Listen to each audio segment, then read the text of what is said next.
Є ті, кому пощастило із сусідами, а є ті, кому не дуже. Нам, українцям, з одного боку не позаздриш, бо поряд із нами мешкає справжній маньяк. За останні 500 років Московія розпочала близько 50 військових конфліктів і паралельно прийняла участь ще у 25. Тобто вона воює плюс-мінус кожні 7 років. А на Україну з 10-го сторіччя країна-маньяк нападала цілих 22 рази. Але є і інша сторона, і з нею у нас дивовижні сусіди. Сусіди, які прийдуть на допомогу у скрутну хвилину і підтримують, які запросять переночувати і пригостять вечерю. Сусіди, які теж колись пройшли свій складний шлях і стали вільними.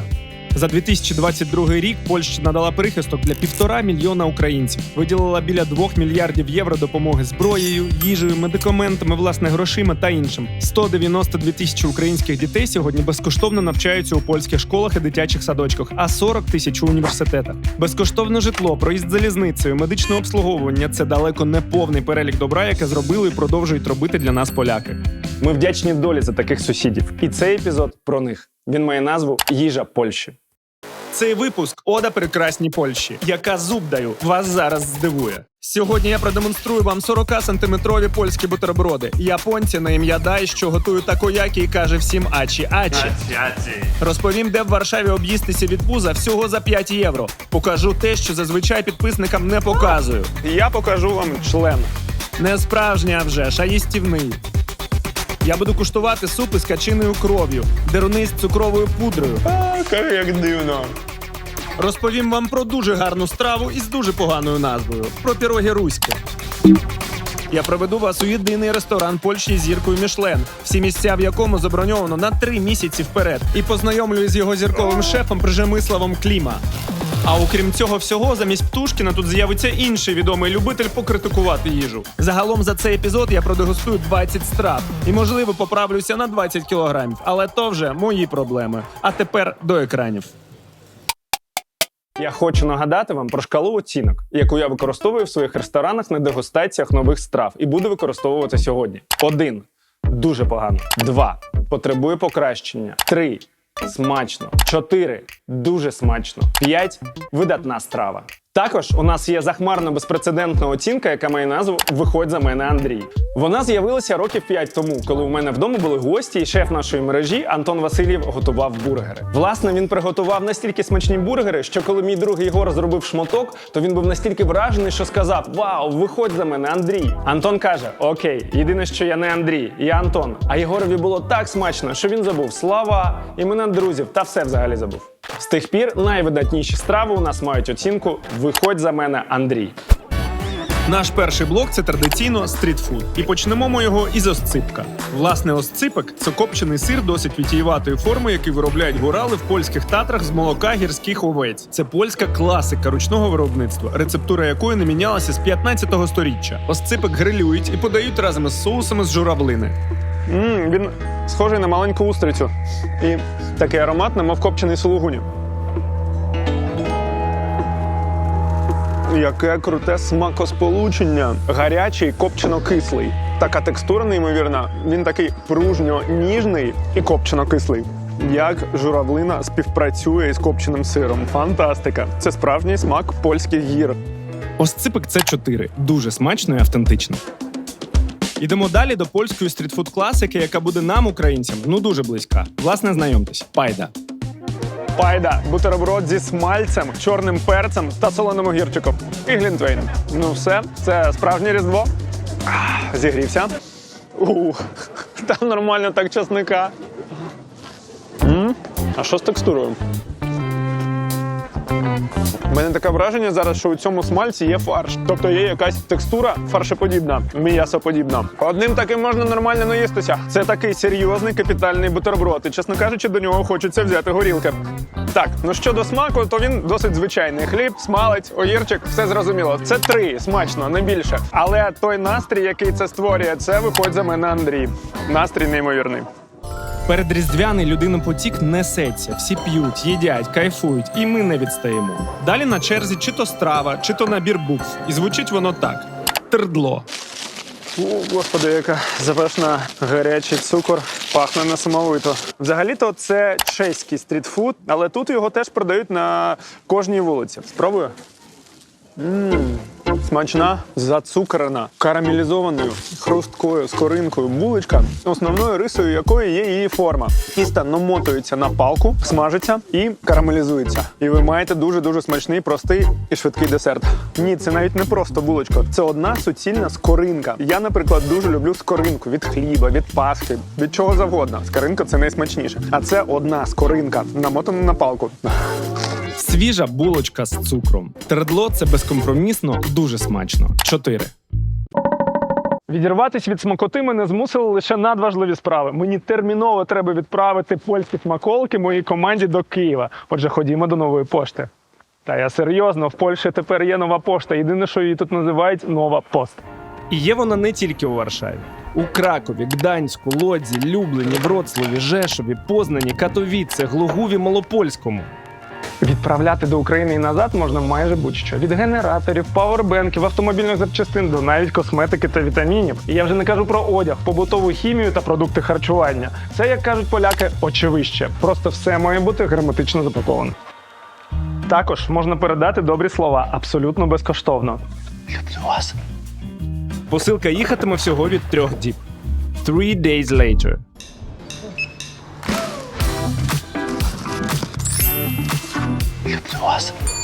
А в Польщі також можна отримати посилку чи у відділенні Нова Пост, чи у поштоматі Інпост, чи кур'єр привезе прямо додому. Тільки мені сьогодні ніхто нічого не прислав. До речі, до 10 березня будь-які відправлення з Польщі до України зі знижкою 50%. А в посиланні в описі подивіться, де ще скоро буде відкрита нова пошта. Може, Франція? Німеччина? Латвія і Литва? Круть. Знімати будь-де в світі вуличну їжу і не показати кебаб – це кощунство. Отже, ми покажемо. Всі польські локали, не змовляючись, відправили мене до ефес кебабу. Кажуть, що він number one. Подивіться на цього красення. О, матінка боска. Я попросив гострий, і він виглядає як дуже гострий. Запашний який. Скільки цибулі, скільки чилі, скільки м'яса. Поїхали. Який він гострий. Він прям добряче гострий, і ця гострота навіть трошечки перекреслює всі інші смаки. Я зараз маю тільки два відчуття. Холодно, гостро. Тут дуже багато м'яса, тут дуже багато соуса. Він такий насичений, навдивовижу ніжний, при цьому всьому хліб ніжний. Але балансу смаку я зараз не відчуваю. Тобто він окей, я би поставив йому 3, тобто смачно. Let's go далі. Запіканка. Головний польський стрітфуд і близький родич бутербродів та піци. Я замовив собі найпростішу запіканку – хліб, сир і гриби. Без соусу. Польська стрітфуд-інспекція на варті. Оце так хлібне ділдо. Ну скільки це? Сантиметрів 40, я гадаю. Так, ну що, це просто багет, розрізаний навпіл. Його можна перевертати, можна... досить багато речей з ним робити. Зазвичай тут ще купа соусів, але я соуси не дуже сильно полюбляю, отже буду їсти так. Досить непогано. Класний, свіжий, хрусткий багет. Багато сиру і гриби. Все дуже просто, елементарно. І як дуже часто в таких простих і елементарних випадках буває, смачно. Добрий, гарячий польський бутерброд. 3. Та ви знаєте, навіть може 4. Бо це хліб, сир і гриби. А я люблю хліб, сир і гриби. Зараз я так і до 5 дойду. Я поїв і пішов питати у місцевих велоспорт-хлопців, навіщо вони це їдять, і ось що дізнався. This is Polish charcoal, zapiekanka and oranżada. You need to drink oranżada. If you don't drink oranżada, you don't know what's life. Оце так заявка. Я повертаюся до ларька. Can you make me with everything? Thank you. Ну що, по-перше, місцеві хлопці сказали мені, що якщо ти не їш запіканку з оранжадом, то ти не знав життя, а мене це не влаштовує. Отже, я повернувся і купив собі запіканку і оранжад. До речі, що таке оранжада? Це типа сітро? По-друге, я побачив, що всі їдять запіканки з купою всього, а я взяв просто базову, сказав нічого мені не додавати. Я помилявся. Зараз я сказав додати мені все, що є. Тут і томати, і огірчики, і цибуля, і цибулевий кранч, і гірчиця, і оранжат. Ну що, папа інфантільний Міша, привіт, досвідчений Михайло. Ну, це більш багатий, різноманітний смак. Насправді, мені це нагадує сендвічі з Subway. Я коли перший раз в Америці був, я весь час замовляв собі Subway, сендвіч з гірчицею, куркою і халапеньо. Ось це він. Оранжат, запіканка Ось в такому комбо це 4. Із запіканкою ми розібралися, а тепер вирушаємо на пошуки оселедця в хлібі. Поляки дуже полюбляють оселедець із хлібом і їдять його переважно як стрітфуд у приморських містах. Але є смачний оселедець і у Варшаві. Звідки він тут взявся? З Прибалтики чи Голландії? Я не знаю. Але місцеві кажуть, що то є польський стрітфуд. Ну добре, більше стрітфуду – краще. Це малесенький оселедцевий магазин, і я не чекав від нього нічого, але сталося диво. Це власник магазину Марчин. Він імпортує сюди нереальний датський оселедець. Подивіться на цих красенів в різноманітних маринадах. На рибні намазки, щось анчоусоподібне. Я тут мало що зрозумів, але зрозумів, що тут купа дуже вражаючої рибної смакоти. Я замовив собі бутерброд із оселедцем Бісмарк. І ось як це працює. Свіжа булочка, соус айолі, оселедець, руккола, варене яйце, багато цибулі і кріп. Поляки дуже сильно полюбляють оселедець. Його подають в закладах, його подають на вулицях. Тобто це досить розвинений стрітфуд. Як на мене, їх маринади зазвичай дуже солодкі, але часто трапляються сильно смачні. Спробую це. Скільки тут цибулі. Сьогодні до Варшави прийде моя дівчина, я гадаю, у нас будуть питання, тому що я буду так собі пахнути. Ну добре, це моя робота. Забрав всі слова щодо маринада. Розкішний маринад. У нас на роботі існує такий термін «дзвінкість». Коли ти їш страву і вона чіпляє тебе настільки, що ти починаєш пищати. Ось ця дуже дзвінка. Реально смачно. Розрив. Я вражений. Мені для того, щоб зробити підводку, достатньо один раз вкусити. Але, смачно так, що я просто не можу зупинитися. І вже з'їв майже весь бутерброд. Офігеть. Це виходь за мене Андрій. Беріть саме от з оселедцем Бісмарк. З іншими теж смачно, але розірвав мене саме цей. Українці все bardzo вдячні полякам за помоць. А коли ти настільки вдячний, то хочеться ділитися усім класненьким, що в тебе є. Ось, до прикладу, є каталогом. Любі, якщо у вас є друзі в Польщі, розкажіть їм про те, що є каталог працює і в Україні, і в Польщі. Є каталог – це буквально каталог, в якому ти можеш обрати найкращі та найбільше підходящі для тебе товари. Більше не треба свій вільний час присвячувати довгому і нудному вивченню опису і функцій. Просто заходите на є-каталог, як в Україні, так і в Польщі, вбивайте товари, які вас цікавить, пунькайте опції, що вам потрібні, і пошук видасть вам цілий список із потрібними товарами. Дивитесь, що по цінам, обираєте магазин, де хочете купити, і все. А зараз я розкажу вам дещо, що змінить ваше життя. Просто уявіть, існують Wi-Fi роутери, що працюють від пауербенку. Також, якщо ви не знайшли генератори в Україні, то пошукайте їх на є-каталог Польська. Не дякуйте. Хоча ні, дякуйте. Ви можете погортати є-каталог за посиланням в описі. Зрозумів? А зараз несподіване. Нещодавно до Варшави з Японії переїхав хлопець на ім'я Дай і відкрив тут японський стрітфуд Ачі-Ачі, який, до речі, не так просто знайти через суцільні секс-шопи і магазини з легальною марихуаною, що окупували піввулиці. Але ми знайшли. Hello. Hey guys. Dzień dobry. Hey. What does it mean, Ачі-Ачі? Hot. Власне, це Дай. Він переїхав до Польщі із Осаки, тому що, каже, тут безпечно і зростає економіка. І разом із друзями-японцями хлопці відкрили крихітне кафе із 4-метровою кухнею і посадкою на 4 столика.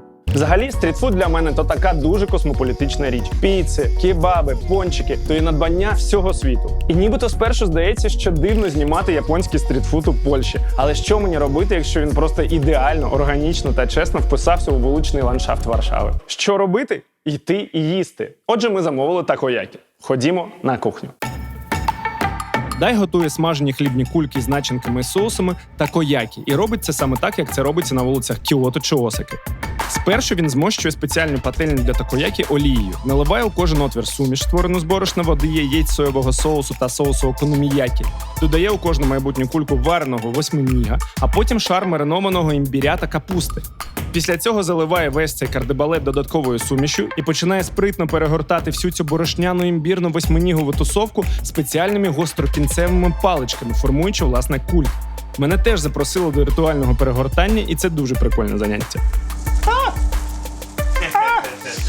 Найпотворніші кульки будуть мої. Готов?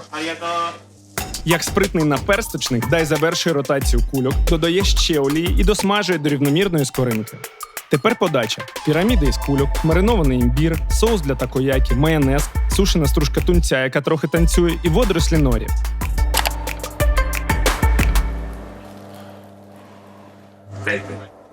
Дай готовий, і я готовий. Поїхали. Ну що, несподівана їжа на моєму столі в Варшаві? Який інтенсивний аромат у кульок. Пекельні, пюреподібні хлібні кульки з такою дуже тягучою оболонкою, але ніжні всередині, і вони прямо вибухають в тебе в роті. Щодо смаків, тут їх така купа. Тут і червоний соус, я не знаю, що це за соус. Кажуть, соус для такоякі. Тут майонез, тут норі, тут сушений тунець, тут маринований імбір, всередині капуста. Десь там ще й восьминіг ховається всередині. І, до речі, ти не відчуваєш смаку восьминіга, але відчуваєш текстуру гумки жувальної. Всередині там трапляється цей шматочок і такий, ти його просто жуєш. Така текстурна фішка. Кисло-солодко, м'яке, незрозуміле, дивно. Я був в Японії, я їв такоякі на вулицях, і це воно. Трушна японська вулична їжа в центрі Варшави. Всі до ачі-ачі. Поневолення, лінь та долар по 80 – це страшно. А все інше – це страховий випадок. Я почув цю фразу від партнера цього випуску страхової компанії Colonnade. Власне, застрахувати авто чи оселю можна за 2 хвилини онлайн. А з промокодом КАЦУРІН – мінус 15% на страхування оселі та каско. Лінк в описі. А зараз ми підемо з вами у дуже цікаве місце, де я покажу вам не суп і не салат. Я покажу вам член. Ні, ми підемо не за гаражі, як ви могли подумати. І члени я вам покажу не справжній, а їстівний. Це дікері – кондитерське із дуже смачними коржиками у вигляді чоловічих та жіночих репродуктивних органів. Сьогодні у Польщі 5 дікерів – у Кракові, Вроцлаві, Варшаві, Гданську та Катовіце. І всі вони відкриті у 2022 році українкою Русланою та її хлопцем Крістіаном. У кожну цукерню часто стоять черги, і, схоже, це мережевий проект, на який чекає велике майбутнє. Руслана розповіла нам, що люди сприймають їхній бізнес дуже по-різному. Часть суспільства, котре не дуже порозуміє, і якби для них це гріх, і взагалі якби не дуже прикольні речі. Ось нам треба це теж вислухувати, але це частина нашої праці. На жаль, засуджують молодих підприємців і деякі дуже важливі для них люди, як, наприклад, батьки Крістіана. Вони ревностні католики, вважають бізнес дітей аморальним і через це не спілкуються з ними. Я сподіваюся, що одного дня вони порозуміються. А тепер до приємного. Як тут все працює? Ви обираєте собі форму, вагіну або член, обираєте начинки і топінги. І погнали готувати. Суміш робиться із борошна, яєць, сухого молока, ванільного цукру та солі. Все це збивається у однорідну масу і заливається у спеціальні ніші відповідної форми. Далі все як зі звичайними вафлями. Вони запікаються і перетворюються на ось такі рум'яні прутні і піхви. Рубрика «Веселий словничок» – трохи україномовної побутової анатомії, з якою я раніше знайомий не був. Отже, член українською – це прутень, машонка, калитка, вагіна, піхва, соски, пипки, жіночі груди, перса. Знаючи це, ви не загубитесь в жодній ситуації в житті. Власне, я замовив собі прутень, і ось яка подальша технологія його приготування. Спершу зі сторони калитки в ньому зробили отвір і наповнили домашньою фісташковою пастою. Встромили паличку, щоб було зручно тримати, і відправили на лаково-фарбові роботи. А тепер давайте подивимося, який же він справжній фудпорн, а не все те, що ви називали фудпорном до цього.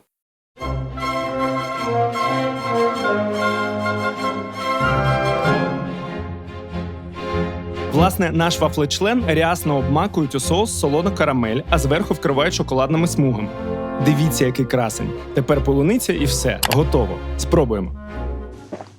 Гарячий чай, запашний член.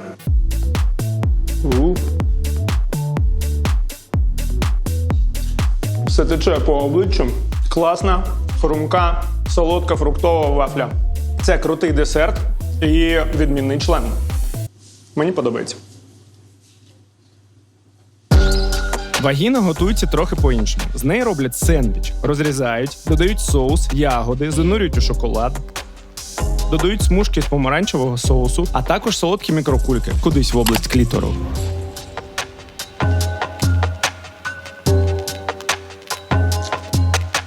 Ефектний та дуже солодкий вафельно-вагінальний бутерброд. Якщо ви хочете десерт та трошки розважити себе та своїх підписників в інстаграмі, мерщій до дікері.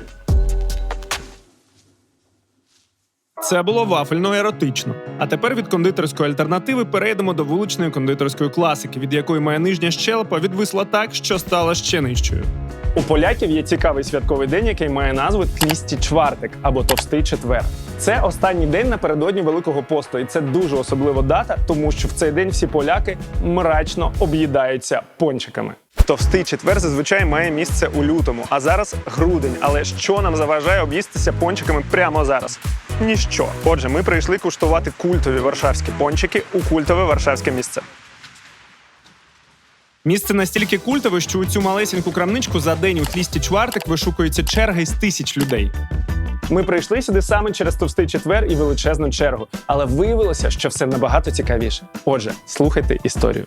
Це працовня Загодзинський. І через 2 роки їй виповниться 100-річчя. Всі ці 100 років їй керує одна сім'я. І сьогодні на чолі пані Моніка та її мама, які є нащадками творців перших пончиків у 5-му коліні. Фотки всіх родичів, хто керував крамничкою, можна подивитися на меморіальній дошці, куди керівництво має честь потрапити виключно після смерті. Отже, Моніку ви там поки що не знайдете. Працює цукерня завжди не до якоїсь конкретної години, а до останнього пончика. А, наприклад, вранці ви зможете дізнатися, чи вони вже відкрилися по наявності на вулиці ось цього стільця. Це дуже символічний стілець, бо на ньому кожного дня до самої смерті колись сиділа прабабця Моніки Ханна. Вона вітала клієнтів і пригощала пончиками дітей, і виглядало це ось так. Dzień dobry, zapraszam Państwa do pracowni cukierniczej Zagoździński, pracowni, którą założył mój pradziadek.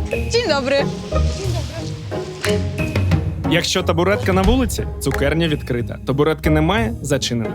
Ця крамниця настільки визначна, що адміністрація району назвала на їх честь сквер, що поряд із будівлею, а також встановила у ньому лавочку у шану прабабці Ханні. У цукерні Загодзинській подають пончики 2 видів – великі і маленькі, і готуються вони за незмінною рецептурою з єдиною начинкою і єдиним покриттям вже майже 100 років. І ось як це робиться. Це брати-близнюки Павел і Лукаш. А це пані Кася. І вони виходять на роботу о 5-й ранку і першим чином замішують тісто. Коли тісто готово, на стіл, за яким робив пончики дідусь Моніки, висипається борошно. І тісто розкатується і формується у блоки, з яких потім за допомогою форми та скалки вирізаються маленькі кульки. Тістові кульки розкладаються на підносах, відправляються відпочивати. Це заготовки для маленьких пончиків.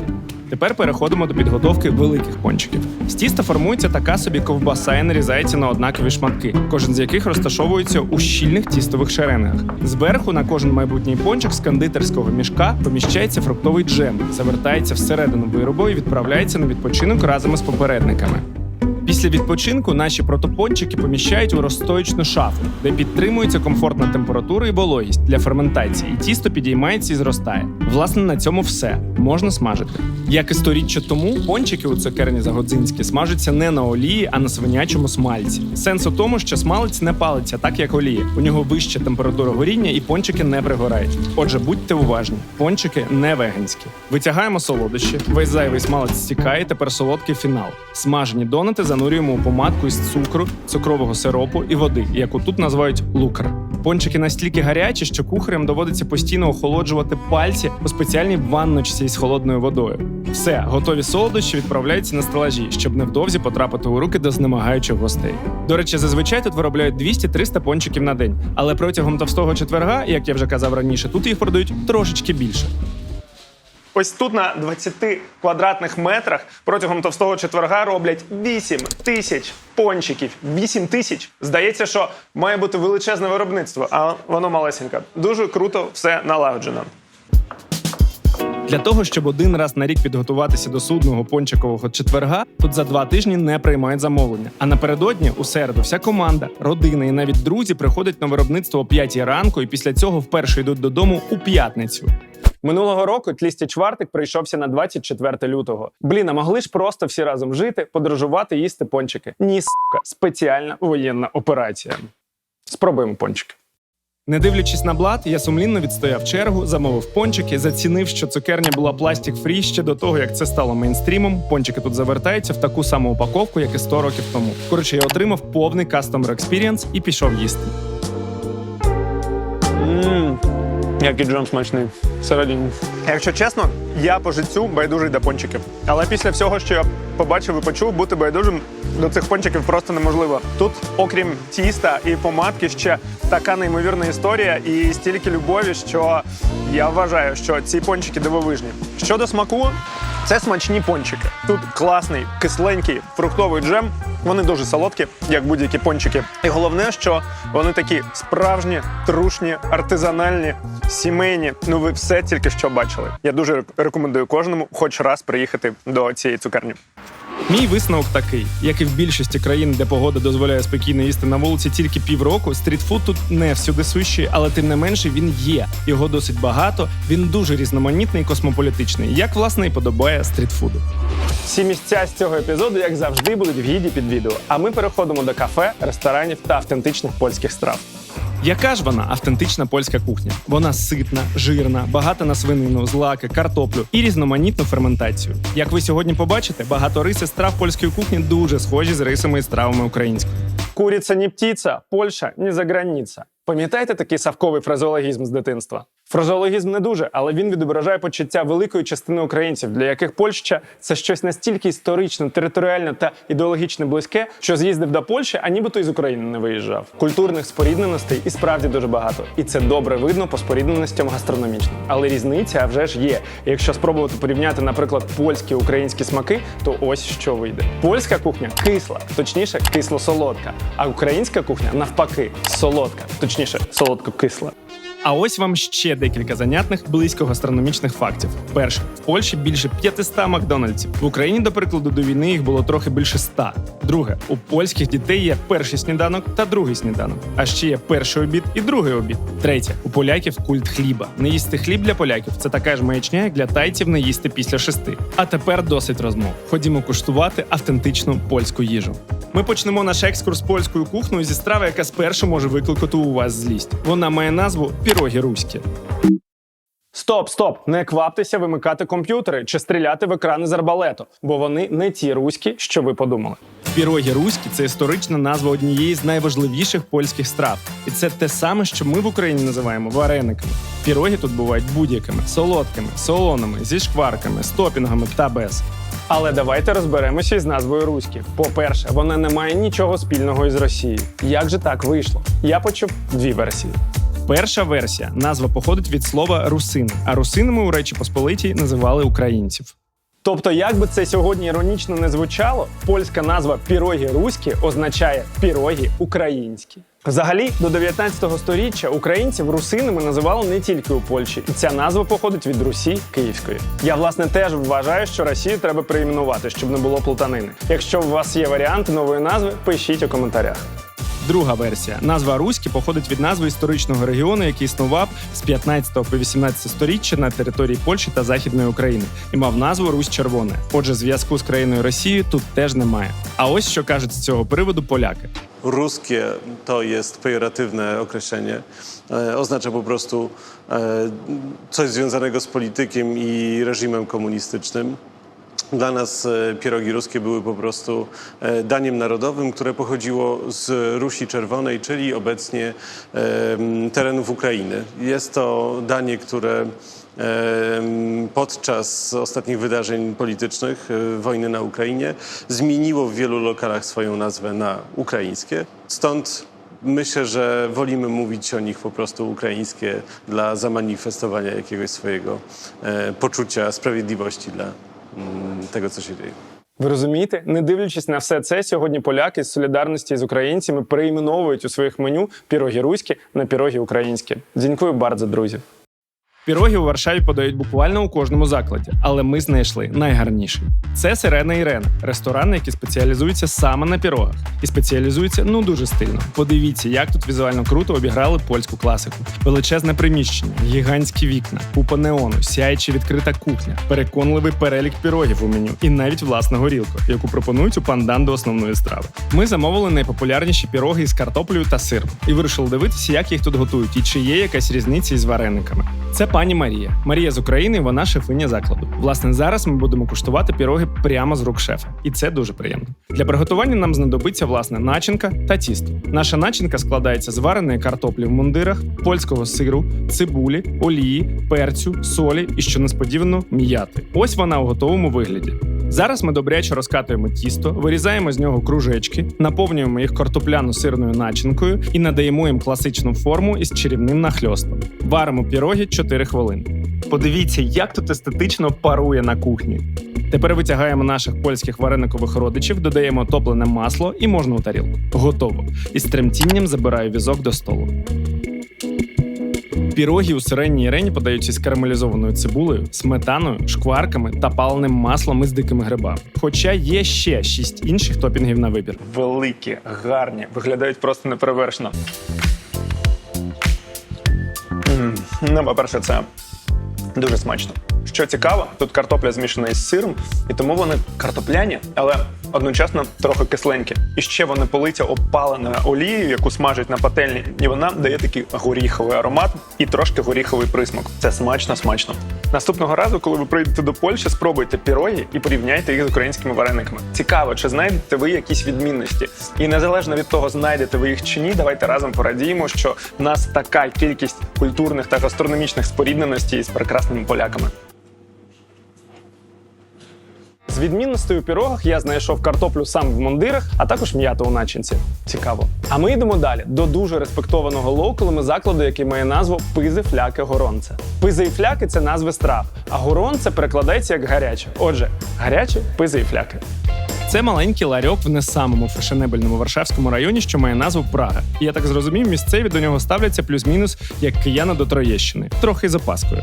Ця кафешка знаходиться пліч-опліч до найстарішого з існуючих базарів Варшави – базару Ружицького, де історично бабусі подавали класичні польські страви, пизи, фляки, журик тощо у банках і були місцевими зірками. Бабусі пизи у банках вже не продають, а ось у закладі відтворили цю районну традицію, як кажуть місцеві, зробили це ну дуже смачно. Подивимось.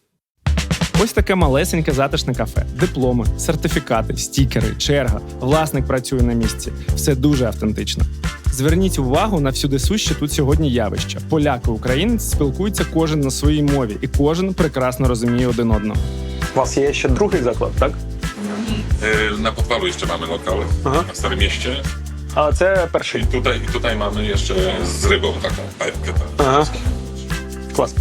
Нам, на жаль, не вдалося потрапити на кухню, бо там дуже сильна запара. Отже, ми просто замовили пизи, фляки і журик. І зараз разом з вами спробуємо їх. Ось така подача всіх страв. Все виключно в банках. Дякую bardzo. Proszę bardzo. Дякую. Почну з пиз. Що це за такі пухнасті варенички великі там всередині? Капуста, шкварки.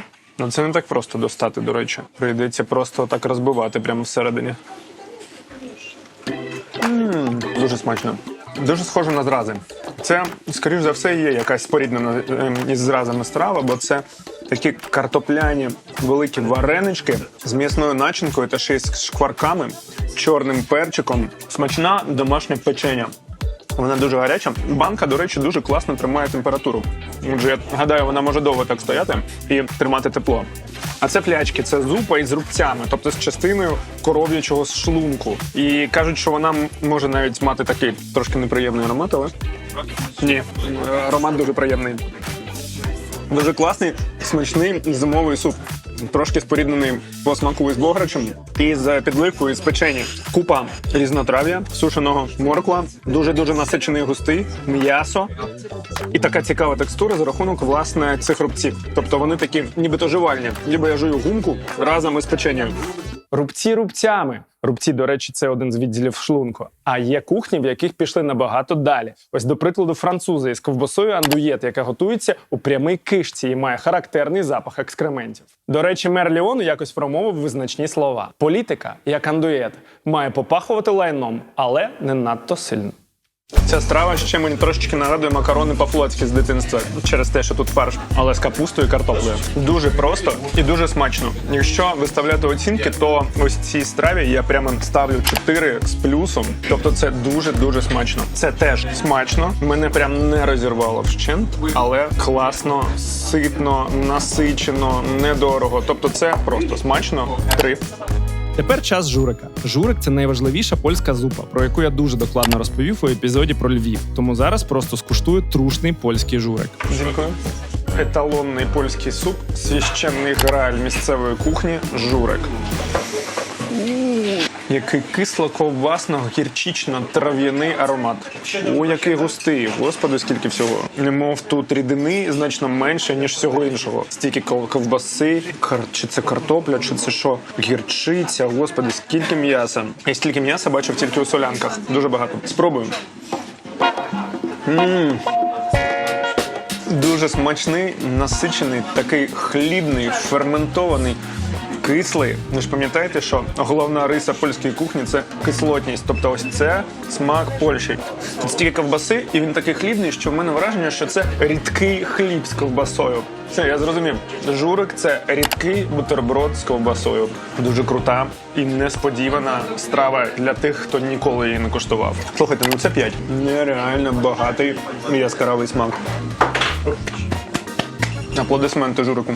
Слухайте, ну ось так прийти до закладу і одразу отримати 2 з 3 страви з оцінками 4 та 5 – це потужний результат. Пизи, фляки і горон – це в Варшавському районі Праги моя велика рекомендація. А ми йдемо далі. Назустріч легенді. А зараз я розповім вам про місцевий феномен – так звані млечні бари, точніше молочні бари, яких величезна купа по всій країні. І їх всі об'єднує ось що. Перше. Млечні бари – це, умовно кажучи, столовкою зі звичайною польською їжею. Друге. Вони, як явище, з'явилися плюс-мінус 100 років тому назад, після Першої світової війни. Третє. Тут неадекватні ціни. Я маю на увазі неадекватно низькі ціни. Перше, друге, салат та компот ви можете придбати за 4-5 євро. А зазвичай в Польщі за 4-5 євро ви можете дозволити собі нічого. Що ж це за демпінг такий? Як це працює? Це дуже просто. Такі ціни – це обов'язкова риса всіх млечних барів. І їх власникам такі ціни допомагає отримувати держава за допомогою дотацій. Особливу популярність молочні бари набули тут після Другої світової, коли Польща була підконтрольною СРСР і, як наслідок, страшенно бідною. Бо історично російське керівництво настільки нікчемне, що єдине, що воно могло і може запропонувати своїм громадянам та поневоленим народам – це бідність, страждання та смерть. Отже, державі треба було якось годувати людей, і це була така собі годувальна інституція. Назву «млечні» отримали через асортимент. Страви були тільки молочні та мучні. М'ясо млечне з'явилося відносно недавно, тобто це архаїчний вегетаріанський заклад. Гданський працює у Варшаві з 1958 року, але не дивлячись на свій вік, він на коні. Все швидке і модернізоване, плазми з пропозиціями, планшети у кухарів і купа охочих до швидкої, доступної майже домашньої їжі гостей. А власне завітали ми, щоб скуштувати пляцки. Це така класична польська страва, яку всі українці зараз дуже швидко впізнають. Але давайте трохи потримаємо інтригу. Отже, все дуже просто і знайомо. Суміш із картоплі, цибулі, яєць, борошна, солі та перцю смажиться на пательні на соняшниковій олії. Польська кухня – це не про ЗОЖ. Взагалі. Дивіться. Дивіться. Все як у нас, все як вдома. Оп, будемо знайомі. Пляцки – це польські родичі українських дурунів. Єдина різниця в тому, як їх їдять. Зазвичай всі ідентичні – гриби, шкварки, сметана тощо. Але є дещо, що мене розірвало. Поляки їдять солодкі пляцки, наприклад, з цукровою пудрою. Подивіться на це. Окрім пляцків, я замовив помідорову зупу та компот. У цієї моєї трапези є одна 100% перевага. Ось одразу, навіть перед тим, як я скуштував. Все це разом коштує десь 3 євро. Я нічого не чекаю від їжі, яка коштує 3 євро за 2 страви і напій. Я не знаю, що це, але мені неймовірно цікаво. Дерун. Він з цибулею. Як дивно. У мене просто зараз ламається мозок, бо це картопля з цукром. Картопля з цибулею та цукром. Так, зараз, якщо я абстрагуюся від мого досвіду попереднього, в цілому це норм. Дуже смажені картопляні солодощі з купою олії за 1 євро. Тобто, щоб наїстися, це ідеальний варіант. Клас, поважаю всі смаки, але діпфрайд картопля з цибулею, сметаною та цукровою пудрою – це не моя страва. Ну давайте чесно, помідорова зупа, як на мене, це було 2, а пляцики з пудрою взагалі 1. Я не дуже раджу це повторювати. Власне, пішов я з млечного не надто задоволений, і цим самим вечором я вирішив повернутися, щоб спробувати пляцики з чимось більш звичним. Привіт іще раз. Це пляцики з грибово-сметанковим соусом і компотом. Класний, гарячий, хрусткий, сметанковий, грибовий дерун. Я не чекав тут в млечному барі ніяких фантастичних смаків. Я чекав простої, звичайної польської їжі. І я її отримав. За смак 3 – смачно. За історію 5, ну а за ціни виходь за мене, Андрій. Наступна страва я не дуже хотів показувати, бо вона якась Звичайно. Але всі місцеві мені сказали, що вона сильно важлива і що це взагалі головний польський комфорт-фуд, дуже дорогий для кожного. Отже, окей, зустрічайте. Котлет схабовий. Схабовий – це величезна свиняча відбивна в паніровці, яка дуже часто буде більшою за вашу тарілку. І ми прийшли її куштувати у заклади, які на цій страві спеціалізуються. І вгадайте, як він називається? Правильно, схабовий. Отже, що в нас по приготуванню? По-перше, наша відбивна буде готуватися із м'яса мангалиць. Це така угорська волохата курчава свиня. По-друге, м'ясо вимочувалося 3 доби у молоці. Ось це відерце декілька днів тому було заповнене молоком вщерть, але м'ясо його вже ввібрало. А тепер готуємо. Отже, спершу відбиваємо фантастично величезний шмат свинини на кістці. Потім занурюємо його в взбиті яйця і суміш з паніровки, солі та перцю. Таку відбивніщу ще спробуй обваляй. Ще трохи відбиваємо. Готово. Розплавляємо замість олії свинячий смалець і смажимо відбивну на пательні до золотисто-багряної скоринки з обох сторін. Досмажуємо кістку у фритюрі. Є. До схабового нам подадуть мізерію – традиційний польський салат із огірків зі сметаною та кропом. Відбивна, мізерія, пюре. Тепер до столу. Оце так монструозно відбивна. Найбільший шматок м'яса в моєму житті – це був флорентійський стейк десь в Італії. Але він був менший за це. Отже, найбільша відбивна в моєму житті – котлет схабовий. Хвилюючий момент. Відбивна. Польська їжа мені подобається. Все таке дуже рідне. Отже, це смачна смажена свинина в хрусткій паніровці з такою особливою рисою, вона реально дуже ніжна. Тобто свинина тут якась особлива все ж таки. Але для мене головною рисою цієї страви є її розмір, а вже ж. Власне, це 100% мій формат, бо це велика, смачна відбивна. Котлет схабовий – це клас. Що мені дуже сильно подобається в Польщі, що тут салати називаються салатками. Мені подобається слово салатка. Салатка мізерія. Смачна. Це було просто і класно. Мій вердикт – міцна трійка схабовому. Смачно. А ми йдемо далі. Зараз грудень, і у Варшаві стає темно акурат після обіду. Вечірня Варшава чарівна. А ось нашу наступну страву чарівною зможуть назвати далеко не всі. На годиннику ще тільки 16:00, а світовий день вже завершився. Ми будемо мандрувати сутінковою Варшавою, і перше місце, яке ми відвідуємо, воно досить інфернальне, бо в ньому подають чорну зупу з качиною кров'ю. Це шинк прайський. Єдине місце у Варшаві, де я зміг розшукати черніну – польську зупу із качиною кров'ю. Черніну традиційно готують на півночі і заході Польщі, тому в Варшаві її дуже складно знайти, але ми знайшли. Ось такий затишний заклад із живописом, милими фамільними фотографіями і качиною кров'ю. Шеф, а також менеджерка були не надто привітними і дуже таємничими, як, мабуть, і подобає працівникам такого концептуального закладу. Отже, на кухні мені, на жаль, зайти не дозволили і всіх інгредієнтів не розповіли, але ось що я зміг дізнатися. Отже, черніна – це суп на качиному бульйоні з качиною кров'ю, копченими сливами, вишнями, яблуками, грушами, висушеним різнотрав'ям, качиним м'ясом, серцями та картопляними кльоцками. Польська езотерична зупа з качиною кров'ю.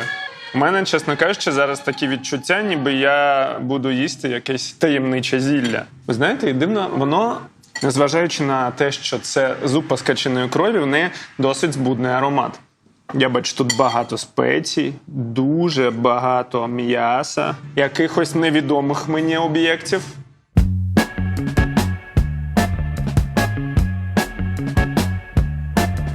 Неочікувано. Абсолютно неочікувано. Коли дивишся на цю зупу, може почати здаватися, ніби ти зараз будеш їсти розплавлений шоколад. Але вона дуже міцна, дуже така навариста, вона дуже запашна через велику кількість трав, вона досить кисла. Не просто кислий, а кисла ще з якимось умамі і хитрощами смаковими. Вона трошки схожа на печеню, коли ти вже доїв картоплю, доїв м'ясо, і в тебе залишається така дуже густа рідина. І я одразу не відчуваю цей металевий присмак крові, але у післясмаку він є. Тобто він так починає розкриватися через 10 секунд. Дуже багато текстур, якісь об'єкти, чи це картопля, чи це тісто, я не розумію. Це чи горіхи, чи це ізюм. Ізюм. І він теж замочений в чомусь, він такий кисленький. Кусаєш, він вибухає в тебе в роті. Що це таке малесеньке? Це не родзинки, це маленькі вишеньки, варені вишеньки. Кров з вишнями і гускою. Вау! Дуже-дуже цікаво, дуже потужно. Я вражений. Дуже смачно. 4. Прям я б з'їв його другий раз. І я дійсно рекомендую вам спробувати. До речі, у 19 сторіччі з черніною була пов'язана важлива традиція. Цей суп подавали чоловікам, яким батьки коханої відмовили у сватовстві. Такий собі суп від воріт-поворіт. А ми йдемо далі. Якщо спробувати сформувати триумвірат найважливіших польських страв, то зі слів поляків це буде журек, схабова та бігос. Власне, ми прийшли за надважливою польською стравою на ім'я бігос, або, як його ще називають, hunter's stew, тобто мисливське рагу. Цей стильний заклад має ім'я «Контакт», і це бістро з нереальною селекцією натуральних вин. Ось вони, мої хороші. А також із дуже цікавою та сучасною кухнею. Бігос. Я відкладав зйомки цього сюжета якомога довше, бо у мене з дитинства дуже складні відносини із тушкованою капустою та чорносливом. А це дві складові цієї страви. Я реально боюся і першого, і другого. А їх мікс – це просто страшний сон для мене. Я краще з'їм велику ложку живих жуків. Але це моя робота. І зараз переді мною челендж. Не просто скуштувати бігос, а також спробувати розгледіти в ньому щось прекрасне.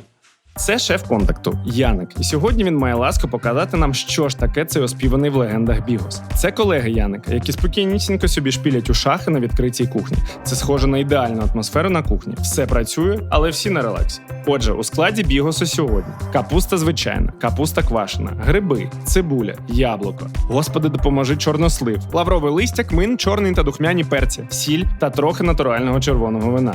Зазвичай у страві ще є купа м'яса, але у нас сьогодні пісний бігос. Яник шинкує все з вище зазначеного і відправляє тушкуватися, додавши трохи натурального вина. Тушкується все це всього нічого 2 доби і невдовзі починає виглядати ось так.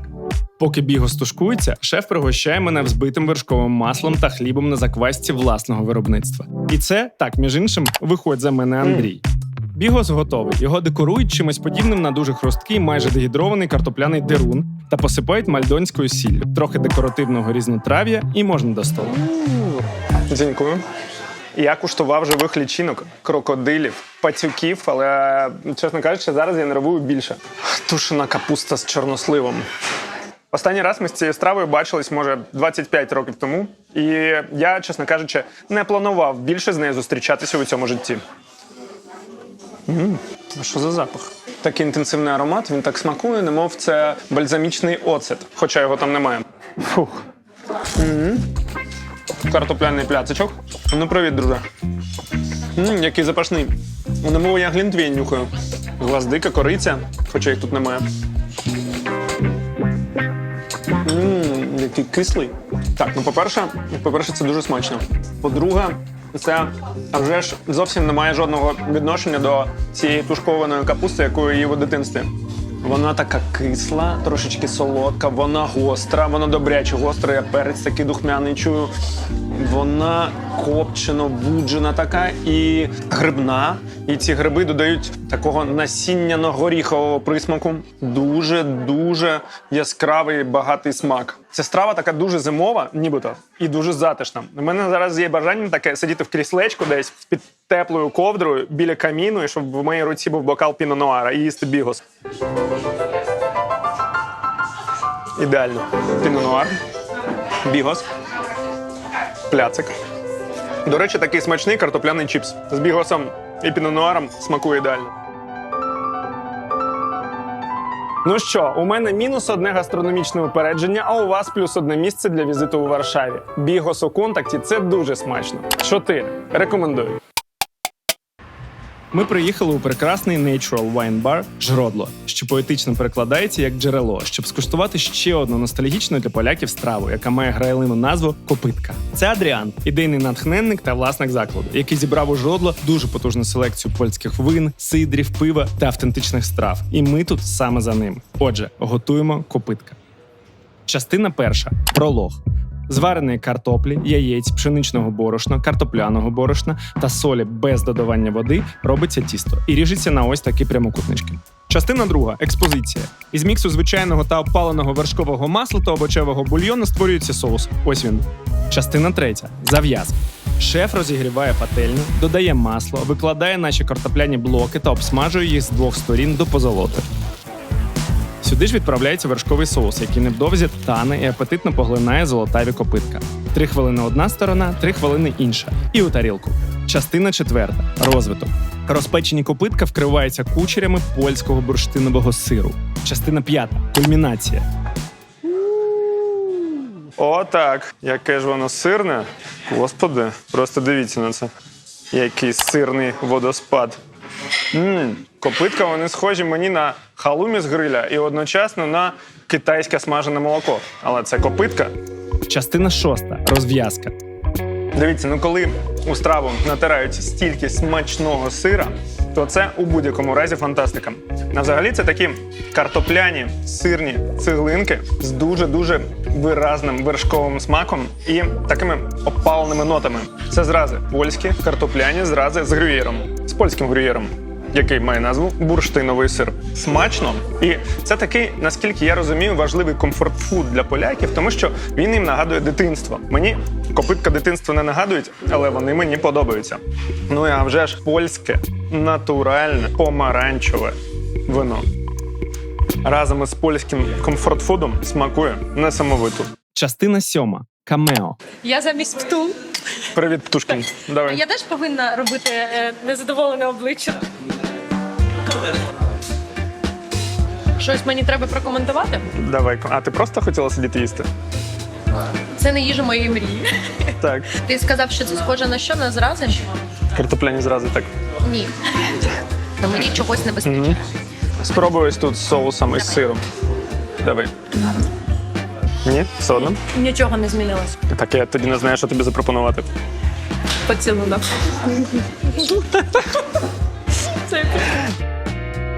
Частина 8. Епілог. Це було цікаво і артизанально. Мене не звів з розуму смак, але це було смачно. 3.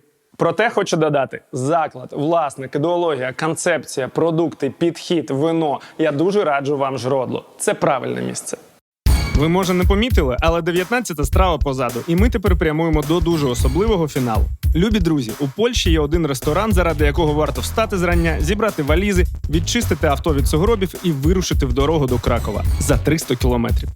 Перед вами єдиний з існуючих сьогодні у Польщі ресторанів, удостоєних зірки Мішлен – Ботільєрія 1881. Боже, як же я мріяв сюди потрапити, ви собі не уявляєте. Неймовірно витончена гастрономія, 10 років існування, 4 меню на рік, крихітна кухня, визначна винна карта, 28 посадкових місць. І всі вони зарезервовані на 3 місяці вперед. Уявіть. А це головний митець цього місця – Пржемислав Кліма, шеф Ботільєрії і винуватець цієї самої зірки Мішлен. Господи, і я так хотів показати вам цей ресторан, що вдавався реально до не самих етичних методів, щоб це зробити. Спершу я намагався домовитися про зйомку через знайомих шефів. Не вдалося. Потім через підписників у Інстаграмі. Вдалося познайомитися із Пшемисловим, але він мені відмовив, тому що на носі Різдво йому не до зйомок. Коли я вже відчаявся, я вирішив просто їхати до Кракова ва-банк і по дорозі бомбардувати шефа смс-ками та відмічати його у сторіс. Коротше, просто тероризувати. Я подумав, що він мене чи буде зневажати, чи погодиться через мою завзятість. І він погодився просто напередодні мого останнього дня у Кракові. Ви не уявляєте, як я скакав по готелю від радості. Мов юний кінь. Our food is a simple food. We serve the Polish cuisine from our, terroir, but we use some French and Nordic touches, because I like this style of cooking and the food. So we mix together. So it's very simple food, but very, very delicate and taste, of course. How your life changed after your first star? Now I'm busy, very busy, so I work a lot now. 70, maybe 85% is guests from Europe, so Norway, UK, Italy, and Spain. Only 25 maybe % is from our country. Пржемислав сьогодні приготує для нас 2 страви з зимового меню – солодку та солону, без резервації. Фантастика. Поїхали. Все готується ось прямо тут, на цій малесенькій відкритій кухні. Більше кухонних приміщень тут немає. Це просто диво якесь. Фух. Отже, шеф почав із солодкого. Морозиво власного приготування, домашні джеми з чорниці, мальдонська сіль, пудра із паростків сосни, блючіз із рідким азотом. Готово. Тепер солоне. Шар ванільного крему рояль. рвана вуджена осетрина по колу, чарівні сніжинки, зроблені з маринованої капусти кольорабі, крихітне листя настурції, паростки кропу, листя петрушки, ложка фантастичного чорного кав'яру та ще секретний інгредієнт, який міститься у вазі, яку ви спершу сприймаєте просто з декор. А насправді в ній домашня олія із свіжого кропу, яку ми додаємо до страви. Готово.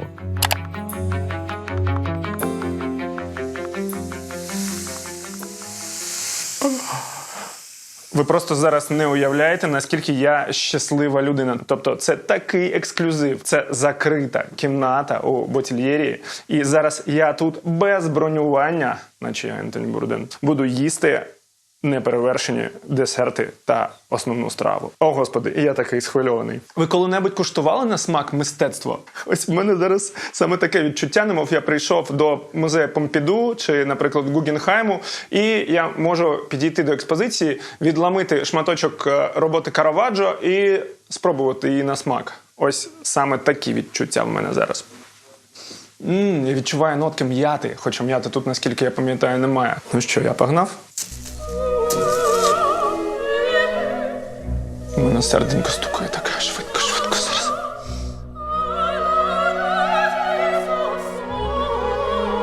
Оце так морозиво. У мене навіть язик не повертається назвати це просто морозивом. Воно таке неприборкано дике.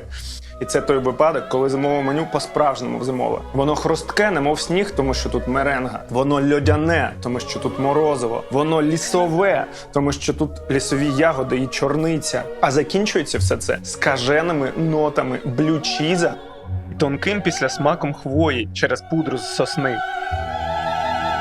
Я зараз відчуваю себе на виставі чи у 10D кінотеатрі, бо ця їжа, вона має таку кількість характеристик, і я зараз маю фантастичні відчуття, які виходять за рамки просто смаку їжі. Текстура, ароматика, концепція, температура, післясмак.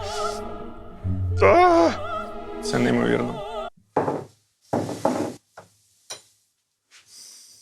А можна я це не буду їсти, я просто буду сидіти і дивитися? Бо воно таке прекрасне, і мені страшно, що я зараз візьму ложку і зруйную це мистецтво.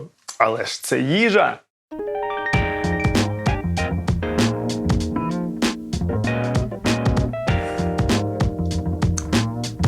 Це не перевершено. Це ось прям не перевершено. Вперше в моєму житті зимове меню – це справді зимове меню. Не тому, що його ввели зимою, а тому, що воно уособлює зиму.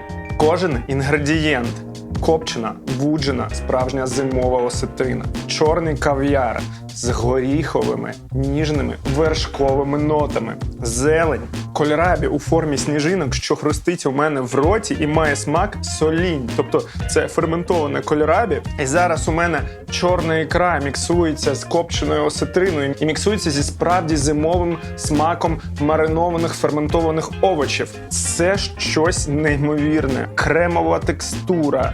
У мене немає слів. Зараз той випадок, коли я справді гублю дар мови. Любі друзі, якщо і коли у вас буде можливість, забронюйте стіл і приїдьте до Ботільєрі, бо це справжнє диво. І це вже ж виходь за мене, Андрій. У мене немає більше слів. Thank you. Thank you so much. Welcome, really. Ну ось і все. Груднева Польща була настільки гостинною, святковою і смачною, що мені не хочеться закінчувати. Дякую вам, що подивилися цей епізод. Посилання на всі місця, які я відвідав, ви знайдете в описі під відео. А мій висновок від цієї подорожі такий. Любі друзі, швидкість, із якою розвивається та змінюється гастрономічна Польща, вражає. Тут шалена кількість смачних місць і людей, які з палаючими очима розвивають локальну кухню. Я боюся собі уявити, скільки нереальних закладів, крутих шефів та зірок Мішлен тут з'явиться протягом ще 3 років. Я люблю Польщу і кайфую кожного разу, коли приїжджаю сюди. І вам раджу.